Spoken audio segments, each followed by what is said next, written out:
Hey guys, Brian here from Liquid Concepts. So we're doing another tips and tricks video. Thought we'd shoot one on doing a whole shotgun. So we've done a couple of videos on like shotgun receivers, shotgun stocks, barrels, things like that. So kind of wanted to do another one on rolling an actual shotgun receiver. And so kind of show you a few tips and tricks and things like that, and then that way you have a pretty good understanding of what you need to do if you have a shotgun receiver getting coated in the Hydrographics, whether it be a camouflage, a carbon fiber, a wood grain, whatever pattern. This should work with the way that we do it. So there's a couple of different ways. We've already got our shotgun already taped off. We got it taped off on the inside here, so that way essentially we only have just the outside coated. And so what we're going to do here is we're actually going to roll this. And so we're going to use a little bit more film because we're going to go all the way in, like from here to here. So again, we're pretty much just wasting this much right here, but it does make something good to hold on to. And then of course we can just hold our finger in the back and then come in, roll it, we're good to go. It also makes more sense because right in here, this is only going to be the only line that the customer will ever see. So it's going to look pretty much seamless. And so whenever they have the gun, they're up shooting it, everything like that, everything is going to look seamless. We might have a few little minor touch-ups in these areas right here because they may trap air. Not really a big deal. And so we'll go ahead and get started and kind of go over a few things. So we got our camouflage pattern already here. And so what we're going to do is we're actually going to just take and give ourselves a little bit of room, about probably an inch or so on this side right here, just to make sure that we have enough room. And then we're just going to take this and flip it over. And so now we can pretty much cut this about right here. And so we've got this other piece right here that we probably could use if we probably scooted this over a little bit.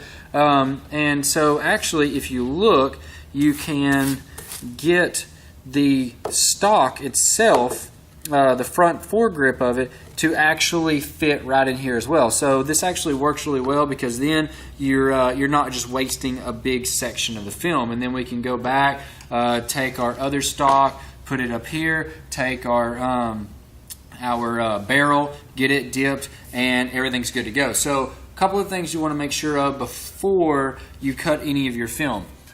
Always make sure that you make your camouflage go the same way. And so what I mean by that is that normally trees grow up and down, all right? They don't go left and right.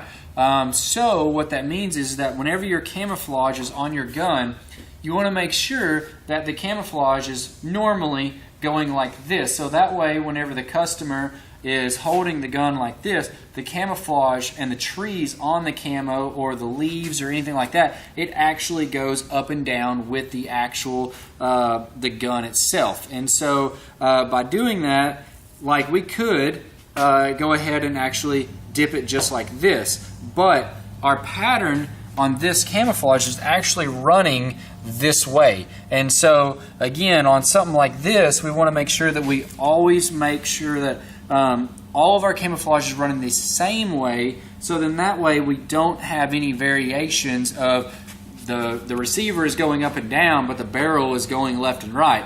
It looks good apart, but it doesn't look good together because then you've got mixed match camouflage, and that doesn't really go over very well with the customer. So we're going to go ahead, we're going to lay this back out here, and we're going to roll it over just like that. Make sure we got plenty of film, looks like we do, for both of these.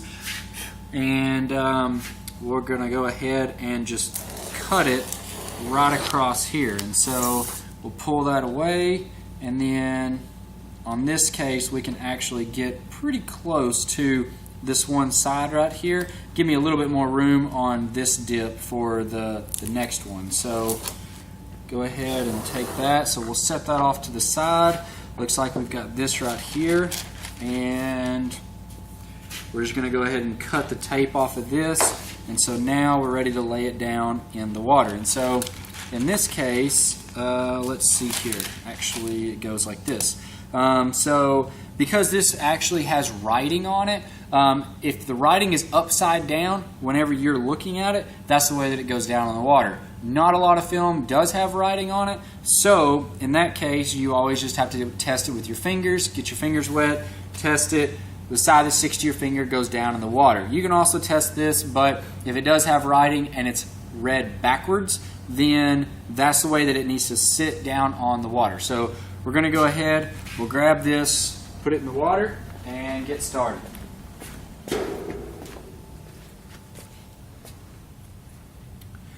Alright, so we got that. We'll start our timer.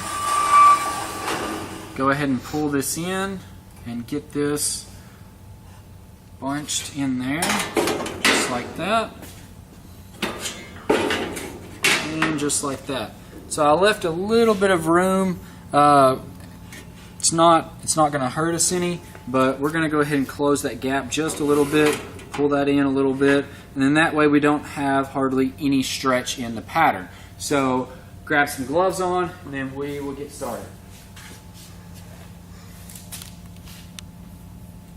Alright, so the way that I'm going to dip this is I'm going to actually start at an angle like this, and I'm going to go down inward with it and then continue to roll it all the way around. And so once we do that, so we got 60 seconds on the clock, I'll kind of go ahead and get this started, and then we'll get all of that going.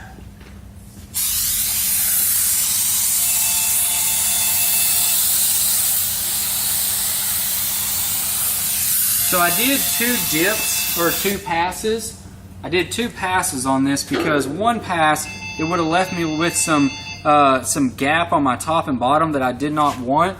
And so in this case, I was able to get the top and the bottom all completely glassed out, ready to go. So again, we're going to check this. Everything looks good. And so now what we're going to do is we're going to come down at an angle like this, and then come down like that, and then slowly just start to turn it just like this. And so once we get to this point here, now we can start moving forward, and if you notice, I'm moving away from me, and then the pattern is just rolling around it. And so now we can pull this back out, and that is a very crisp, very detailed pattern. We have no stretch on it. Looks like it did get all the way inside there, so we're going to have almost no touch-ups at all that I can see.